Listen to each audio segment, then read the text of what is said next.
સરકારી આયુર્વેદ હોસ્પિટલ પાટણ દ્વારા આજરોજ રાષ્ટ્રીય આયુર્વેદ દિવસ નિમિત્તે એક વોક ફોર આયુર્વેદનું આયોજન કરવામાં આવ્યું હતું,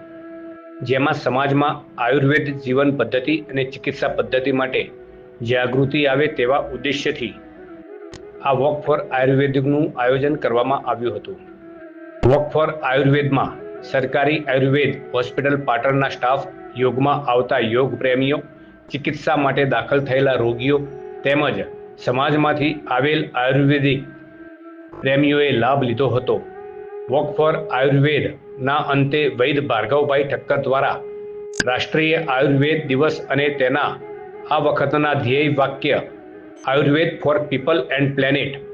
આયુર્વેદિક જન માટે પૃથ્વીના કલ્યાણ માટે ઉપસ્થિત લોકોને સમજૂતી આપવામાં આવી હતી. આરોગ્ય અને પરિવાર કલ્યાણ વિભાગ અંતર્ગત નિયામક શ્રી આયુષની કચેરીના માર્ગદર્શન હેઠળ સરકારી આયુર્વેદિક હોસ્પિટલ પાટણ દ્વારા આજરોજ